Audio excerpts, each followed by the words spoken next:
Hola, hola gente, ¿cómo están? Bienvenidas y bienvenidos al segundo capítulo de ¿Dónde está la calidad? Lo hicimos, de verdad, sobrevivimos al episodio piloto. Así que de verdad, muchísimas gracias a todas y todos los que nos han estado escuchando, nos compartieron y nos han estado mandando sus comentarios que de verdad los apreciamos demasiado. Soy Brian Sáez, formo parte del Comité de Formación de SOCAS y aquí estamos de nuevo para poder tomarnos unos minutos, desconectarnos un ratito del turno o dejarme de fondo ahí mientras realiza su quehacer, estar ahí con su planilla Excel, tomándose su cafecito y poder hablar de lo que nos convoca. ¿Cómo hacemos que la atención en salud en Chile sea la más segura para todas y para todos? Hoy tenemos un capítulo increíble. De verdad estoy muy entusiasmado por el capítulo de hoy, porque por fin vamos a tener una invitada, nuestra primera invitada al podcast. Así que atención, porque hoy vamos a hablar de cómo aprender a volar un avión. Pero no cómo aprender a volar un avión como tal, sino en salud. ¿Cómo lo hacemos? Así que busque su cafecito, acomódese los audífonos y arrancamos.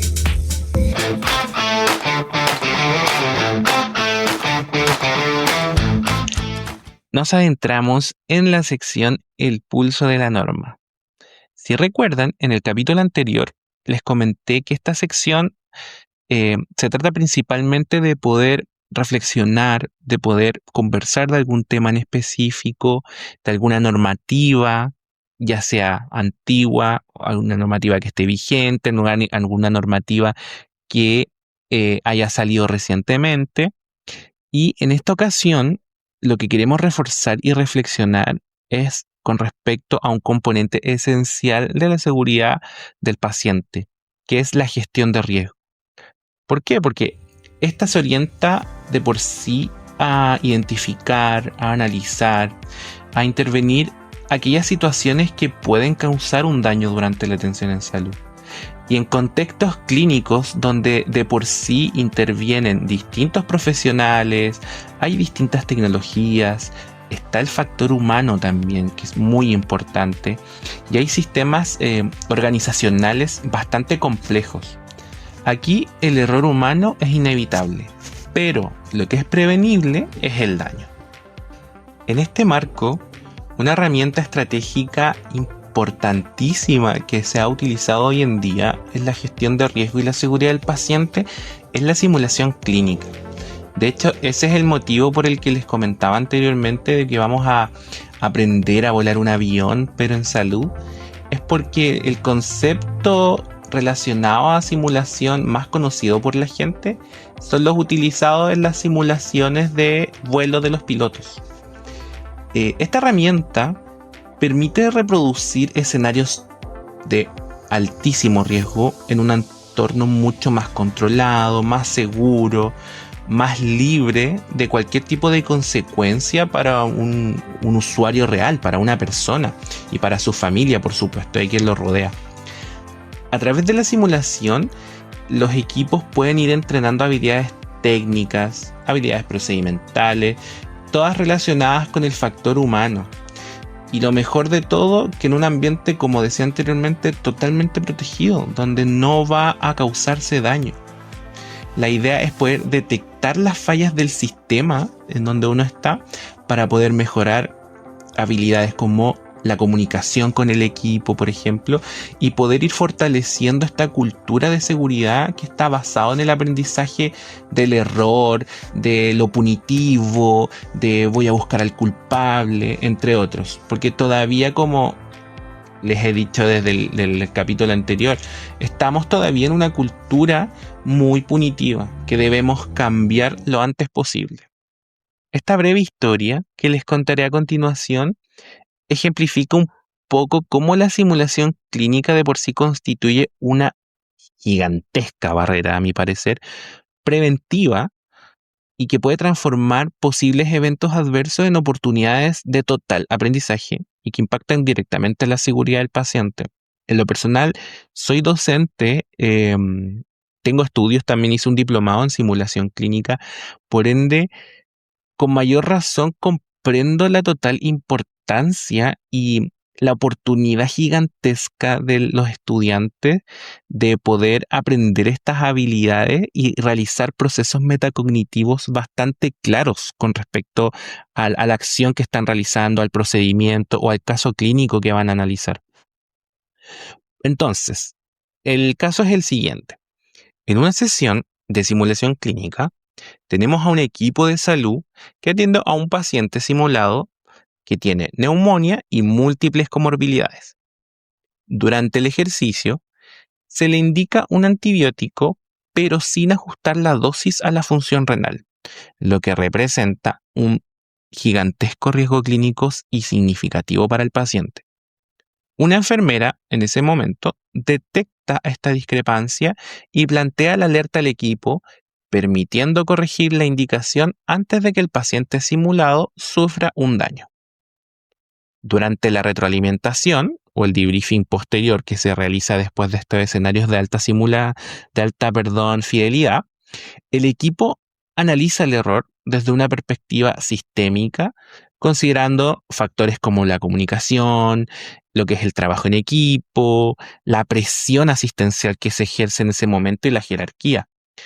No se buscan responsables y tampoco se busca culpar por la situación, sino que encontrar situaciones de aprendizaje aplicables a una práctica en el futuro real. Entonces, tenemos que semanas después, una situación clínica similar ocurre con un paciente real. Después, pensando, por ejemplo, que es un estudiante de medicina que realiza sus simulaciones clínicas con respecto a una rama de su internado, que si bien tienen clases de simulación clínica, también están en la práctica real. Entonces, gracias a lo aprendido en esta simulación, el riesgo es identificado a tiempo y el daño se evita. El paciente simulado nunca existió, pero la experiencia sí permitió fortalecer las competencias y prevenir un evento adverso real. Esta breve historia en verdad demuestra que la simulación clínica, como les mencionaba anteriormente, es una herramienta clave de la gestión del riesgo clínico, porque es capaz de anticiparse al daño y poder contribuir a una atención más segura. Y justamente sobre equivocarse en un ambiente seguro es de lo que vamos a hablar hoy en nuestra entrevista. Para hablar del tema de hoy, tenemos el gran honor de contar con una excelentísima invitada de primer nivel. Ella es Marcia Maldonado, enfermera de la Universidad de Chile, magíster en educación superior, diplomada en docencia basada en simulación, instructora de simulación del Center for Medical Simulation del Harvard MIT, Faculty EUSIM, instructora del EUSIM nivel 1, nivel 2, instructora Talk Debriefing, secretaria general de la División Latinoamericana de Talk, directora del Centro de Simulación de la Universidad Diego Portales y presidenta de la Sociedad Chilena de Simulación Clínica SOCHI-SIM. Con este tremendo currículum presentamos a Marcia. Bienvenida. Gracias. Muchas gracias por la invitación. Feliz de participar en esta conversación que va a estar muy entretenida para que hablemos de algo que no es entretenido, sino que es muy serio y que es la seguridad de los pacientes. Sí, tal cual. Oye, dime, para que ir adentrándonos en materia de inmediato, ya que es un podcast no tan extenso, no tenemos tanto tiempo, pero hacer preguntitas muy importantes para poder ir derribando mitos de la simulación. Porque, por ejemplo, cuando uno habla y conoce el concepto de simulación clínica, mucha gente netamente tiende a pensar, inclusive yo, en lo personal, yo pienso en un muñeco de RCP, como no sé si has visto The Office. Claro, cuando están haciendo le están haciendo al muñeco de RCP, o de estos carísimos que respiran y parpadean. Pero en el fondo, Marcia, me gustaría saber desde tu punto de vista, ¿qué es la simulación y qué tiene que ver con la seguridad del paciente? Bueno, la simulación ha ido variando su definición, pero tal como tú mencionas, partió muy como de tareas de RCP, de hecho, de simulación de años, siglos atrás, de hecho, en la simulación de parto para mejorar un poco los estándares. Es mucha tarea, pero realmente es una metodología de enseñanza-aprendizaje donde cuando vemos la pirámide de cómo uno aprende, se transforma de novato, ¿cierto?, experto. La simulación entra en un papel fundamental ahí porque muestra cómo el estudiante, después de que sabe, porque le enseñamos de alguna manera, el saber, después tiene el saber cómo, llega el momento de demuestre cómo. Y eso es la simulación. Ahí está, en el demuestre cómo. Y tiene mucho más que ver con solo demostrar una punción venosa, una sutura, una intubación, un parto, sino que podemos demostrar todas las cosas que se hacen en un centro hospitalario, en APS, en prehospitalario, etc. Perfecto. Y uniéndolo con lo que había y conversamos en la sección anterior que tenemos en el podcast, hablamos un poco de lo que era la gestión de riesgo y cómo la simulación clínica de por sí es una herramienta bastante estratégica para poder trabajar con lo que son, por ejemplo, los eventos adversos. ¿Cómo crees tú que nos ayuda la simulación clínica a poder prevenir estos eventos? Porque, como mencionaba, la simulación no es solo la parte práctica o poner una vía venosa, sino que también hay factores como, por ejemplo, lo que sería el trabajo en equipo. Entonces, ¿en qué nos ayuda a prevenir estos eventos? Claro, la simulación, como mencionábamos, uno siempre parte como en las habilidades, pero también están en simulación se llama en general habilidades no técnicas, pero en la vida real se llaman competencias genéricas, competencias, ¿cierto?, de la comunicación, del trabajo en equipo, del liderazgo, y todo eso se puede entrenar con simulación. Primero los estudiantes o los participantes deben tener el concepto teórico y después vamos a practicar en un escenario de simulación y podemos practicar lo que se nos ocurra, y eso es súper potente porque en el hospital no siempre nos van a pasar cosas. Exacto, por lo tanto no siempre vamos a poder practicar, por ejemplo, error de medicación, porque no vamos a generar un error de medicación en el hospital Claramente. de forma real, pero en simulación sí. En simulación nosotros de hecho tenemos escenarios de error de medicación para enfermería, para medicina, error de indicación, etcétera, en el cual lo generamos con participantes simulados que son actores de profesión, con un programa de asignatura, ¿verdad?, con un diseño de escenario, con resultados de aprendizaje u objetivos que tienen que ver con esas competencias. Y lo practicamos muchas veces. El equivocarse en administrar un medicamento es algo súper complejo, grave, y siempre se habla de la segunda víctima, ¿cierto? Uh-huh. Es el profesional.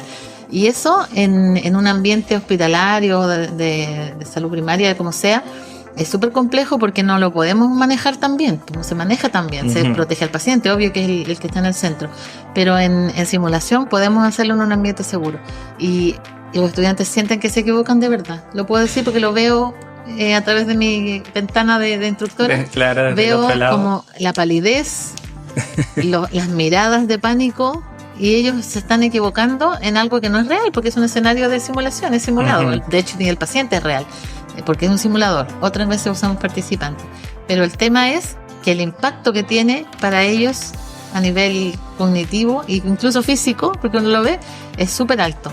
Y cuando vamos al debriefing a reflexionar en este ambiente seguro, logramos sacar el aprendizaje de eso, para que no nos equivoquemos nunca más.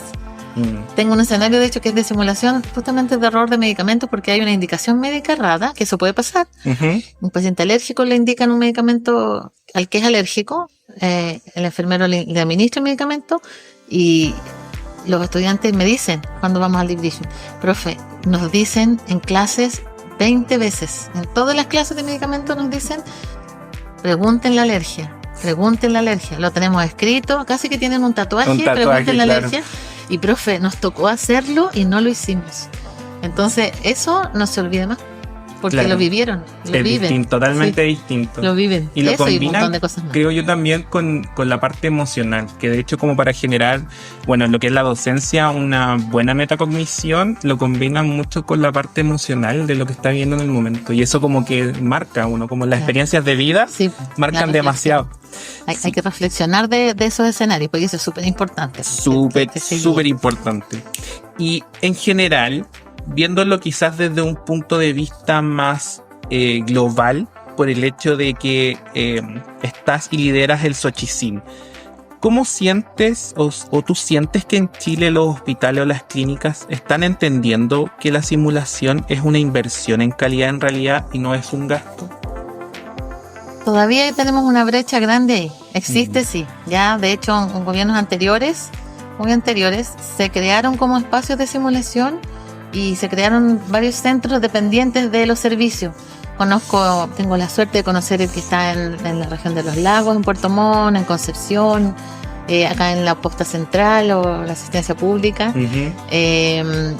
Algunos otros intentos que se están haciendo en los hospitales, en clínicas privadas también, Clínica Las Condes, existen, pero son pocos. Nosotros acá en las universidades está muy instaurado, está muy potente y todos sabemos, no que creamos, sabemos que las personas así aprendemos mejor, pero nos falta todavía y estamos en eso, en Xochicim estamos trabajando en eso. De hecho, la Comisión de Educación, que es liderada por Andrés Ferre y un grupo de otros socios, el año pasado ya hicieron un manual de simulación de bajo costo para instituciones de salud. Hicieron un curso de simulación, ahora lo terminaron conjunto con el MinSal. Por lo tanto, esa instancia está creada y vamos a ir regando esas semillas para que vaya la gente entendiendo que la simulación en el pregrado es fundamental, pero en la formación continua y la simulación que se hace in situ es maravillosa para poder seguir practicando, porque uno algo que aprende debe practicarlo para que lo siga haciendo bien. Y van pasando cosas nuevas, van creándose instituciones nuevas, entonces la única forma de eso es revivirlo, aprenderlo, haciendo en un ambiente seguro de aprendizaje que nos da la simulación. Me quedo con eso de revivirlo, porque en realidad la ciencia, y desde siempre, yo me acuerdo de cuando era estudiante, siempre nos dicen, ustedes nunca van a dejar de estudiar. Así es.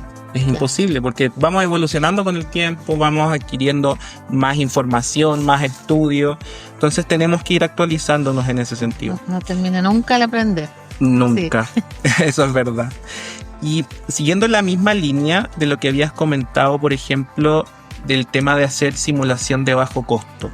Si nos pusiéramos, por ejemplo, en los pies, los zapatos de un hospital muy pequeño o un CEFAM rural, regional, y dicen, pucha, saben que nosotros no tenemos presupuesto como para generar o crear un centro de simulación con cámaras, con robots. Entonces, ¿se podría y cómo se podría hacer alguna simulación low cost, como decir así, o de baja fidelidad, pero que impacte en todo momento en la calidad? Claro, sí. Yo creo que lo primero es la formación en simulación, entender de qué se trata. Nosotros, bueno, ahí vuelvo a nombrar el manual que se realizó y claramente el costo está en la preparación de los instructores, porque los instructores tienen que prepararse. Ahora, el curso que se hizo en Xochicim, por ejemplo, fue gratuito y fue para muchas personas. No tengo el número exacto ahora, no lo recuerdo, pero fueron para muchas personas y en todo Chile, porque fue en línea. En todo Chile. Ah, tremendo. Sí, fue un tremendo curso. ¿Cómo es que se llama este manual que mencionaste anteriormente como de bajo costo para poder hacer simulación? Sí, el manual se llama Manual de Simulación con bajos recursos para instituciones sanitarias. Oye, pero qué tremendo trabajo. Sí. ¿Y este fue lanzado hace poco? Sí, el año pasado se lanzó lo hicieron tiempo récord, la Comisión de Educación.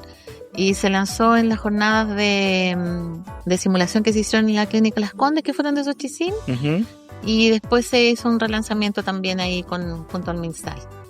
Y ahora están trabajando en un manual ahora para simulación con más alto costo, digamos. Más no, pero empezando desde la base, para los oyentes, para nuestros oyentes, que sepan de que existe este manual, para que puedan incorporar de alguna u otra manera en su centro hospitalario la simulación. Que no es necesario tener tanto insumo, tanto fantoma, tanto movimiento en ese sentido. Así es, de hecho está disponible en la página ahí de Xochicim. Perfecto. Y como te decía, se hizo la capacitación que se hizo, el curso que empezó en marzo. En marzo se hizo vía en línea en conjunto con el MinSal y se hizo una jornada de relanzamiento del manual y se convocaron a más de 100 líderes de unidades de capacitación o de la calidad de hospitales rurales, interculturales, etcétera. Así que estuvo muy bonito eso y después el curso. Súper. Oye, tremendo consejo para, como les decía, para que lo puedan revisar, para que lo puedan descargar y lo puedan leer para ver si es posible poder inculcarlo en sus lugares de trabajo. Claro. Sí. Mira, a mí me recuerdo, tengo un amigo en el Hospital San Borja Uh-huh. y él le gusta mucho la simulación y quiere formar a la gente en pabellón. De hecho, lo ha hecho. Ha hecho cursos así como a pulso.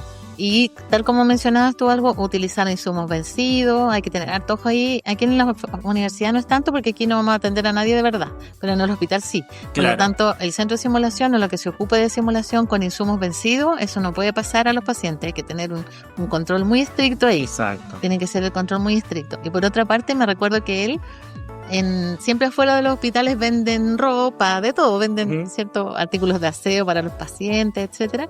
Y había una señora que tenía un maniquí de ropa. Y él se lo compró, un maniquí de ropa. Y hizo un curso de simulación para los técnicos de anestesia, o sea, un curso de anestesia para los técnicos, Uh-huh. y utilizó el maniquí que le compró a la señora.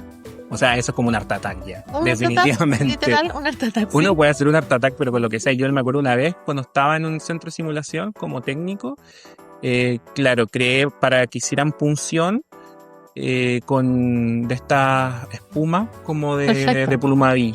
Le hice los orificios para hacer el recorrido de las venas y ponerle este colorante de Gomita, supermercado, sí. agüita y listo, a Exacto, funcionar. sí. A probar las punciones. Ahí la Así que, creatividad es punto importante en lo que nos gusta la simulación. sí, Al eso es final verdad. es como que tenés poder. Claro. Claro que no es lo ideal, pero Ujú.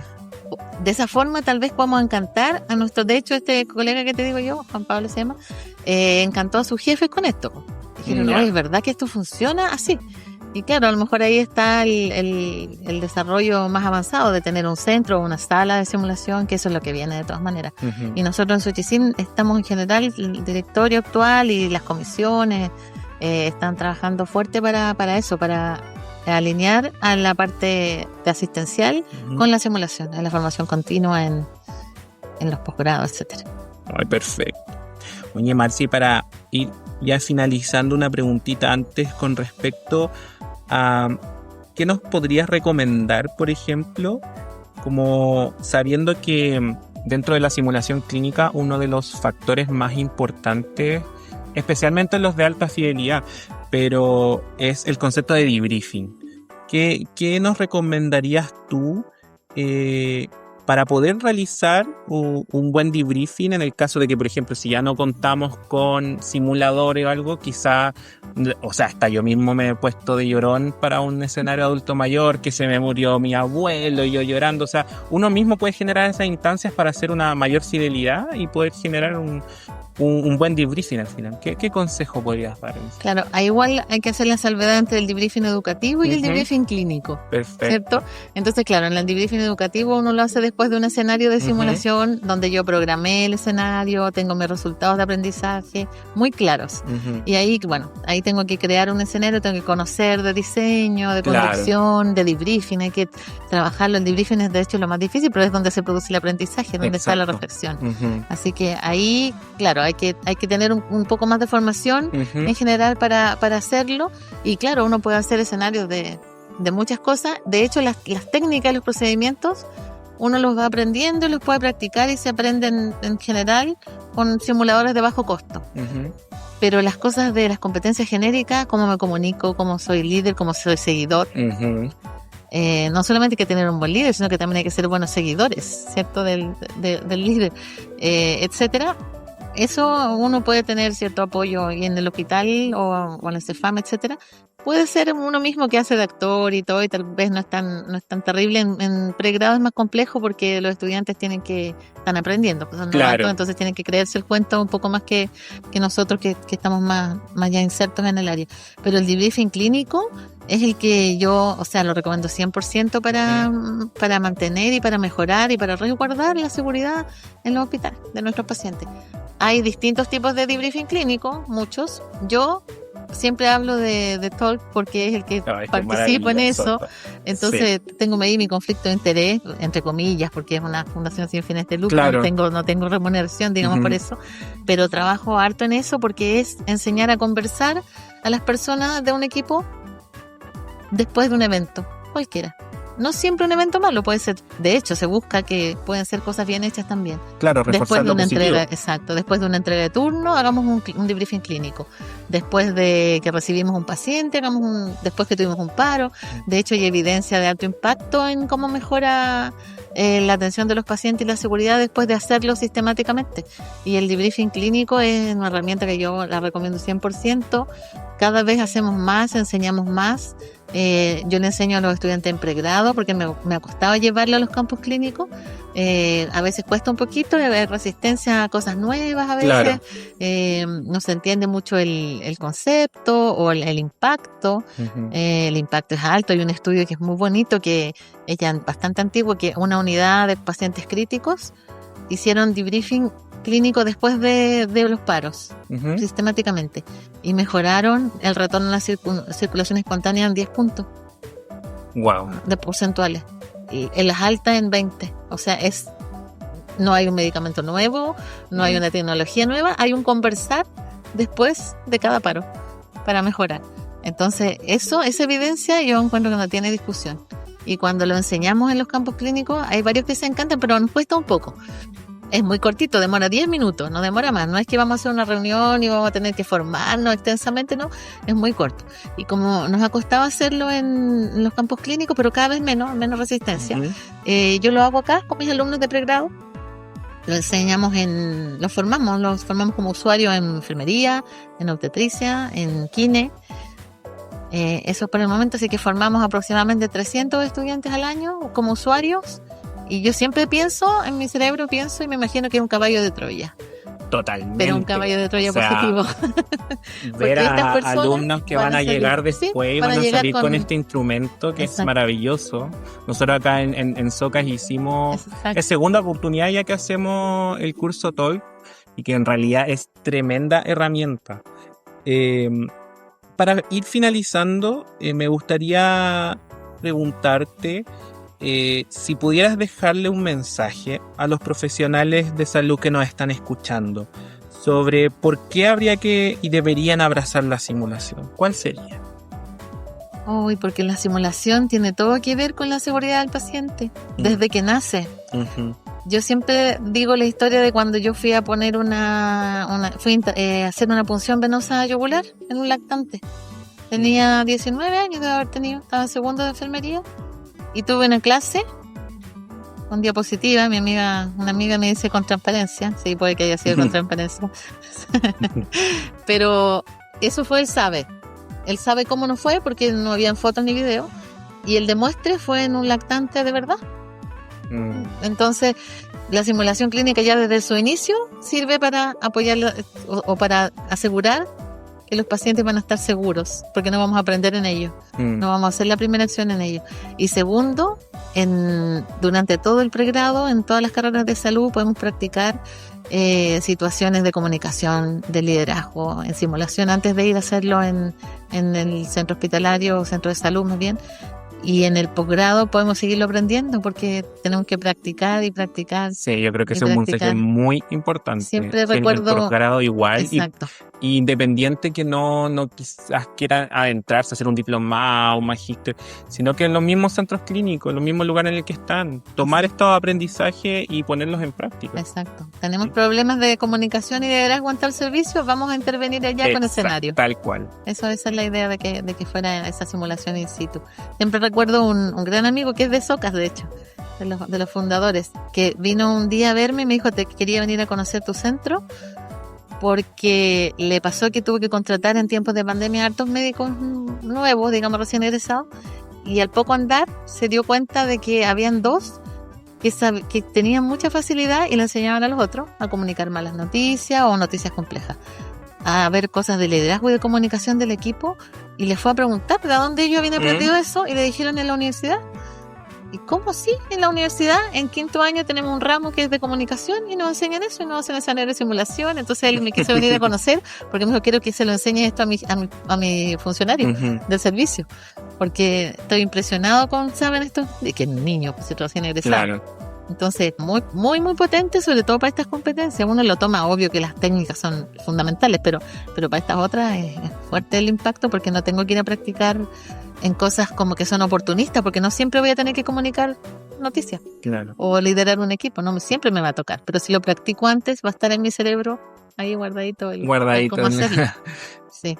Oye, súper tremendo mensaje, Marcia. Te quería dar 1.000.000 de gracias por darme tu tiempo, por liderar también esta situación y por acompañarnos hoy día. Así que de verdad te agradezco un montón tu espacio, tu disponibilidad y tus conocimientos, que son tremendos. Así que de verdad, muchísimas gracias. No sé si quieres dejar un mensaje de despedida o alguna información que nos quieras entregar. No, las gracias también por hacer este podcast. ¿cierto? Sí, lo habíamos conversado Lo nosotros habíamos conversado antes. Sí. Estaba muy bien, muchas gracias por la invitación. Yo siempre digo que me encanta el match Xochitl-Soccer. Sí, es tremendo match. De hecho, Como nos un potenciamos demasiado. Sí. Así que hemos participado en nuestros congresos y así que las gracias y estamos disponibles para cuando necesiten cosas que trabajemos en conjunto. Igualmente de parte Y además los voy a invitar a nuestro congreso de simulación. ¿Cuándo se viene? Es en La Serena, en la Universidad del Alba, que es la sede de La Serena, y es en noviembre. La segunda semana de noviembre siempre lo hacemos jueves y viernes. Ya, perfecto. El 5 y 6 de noviembre, en la ciudad de La Serena. Ya, entonces tenemos un mes de congreso. 5 o 6 de noviembre se me preparan para Xochitl en La Serena. En La Serena, Universidad del Alba. Súper, y nosotros a fin de mes de ese mismo mes, perdón. Exactamente, tenemos en el mes. Socas, Sí, así pues. que 26, 27, 28 de noviembre también lo reservan. Perfecto. Para Socas. Ahí vamos a preparar algo y está abierta en las postulaciones a trabajos, a workshops, Maravilla. a talleres. Tenemos 4 invitados internacionales, pero alto nivel en pensamiento crítico, porque de eso vamos a hablar. Del corazón nos pasamos al cerebro este año. Así que no, va a estar muy bonito. Ya, y gracias súper. nuevamente por la invitación. Saludos a todos los que nos escuchan y los socios de Socas. Y sí, los socios de Xochitl también, que quieran, nos escuchen, nos compartan, podemos seguir haciendo capítulos en conjunto en el futuro. Esto está recién comenzando, así que muchísimas gracias, Marcia, que estés muy bien. Muchas gracias. Y bueno, terminamos nuestro segundo capítulo, pero qué buena conversación acabamos de tener con Marcia. En realidad me quedo con muchos aprendizajes, espero que ustedes también. Me pasa que me quedo con esa sensación de que no podemos pretender de que en realidad un equipo pueda funcionar bien o perfecto en algún tipo de crisis que pueda estar asociado a la atención de pacientes si no han podido practicar juntos. Creo que es súper importante que, independiente que no sea en una situación de pregrado o de posgrado como tal, sino estando en clínica, se puedan reforzar estas habilidades con la simulación clínica, que como ya conversamos, podemos hacer de todo con lo que haya, con lo que tengamos. La simulación clínica de por sí no es un lujo, pero sí es una herramienta fundamental de la gestión de la calidad y la gestión de riesgo, por supuesto, ya sea con un simulador de alta tecnología que quizás en el futuro, en el lugar donde estén, puedan estar, o haciendo juego de roles en un pasillo, haciendo consultas con sus colegas, pero lo importante es poder practicar, reflexionar y aprender. Si esto te sirvió, compártelo con tu equipo, mándalo por el grupo de WhatsApp del turno. Recuerden seguirnos en Spotify y en nuestro Instagram Socas Chile para que sigamos conversando. Soy Brian Sáez y esto fue ¿Dónde está la calidad? Nos vemos el próximo mes. Un abrazo y cuídense.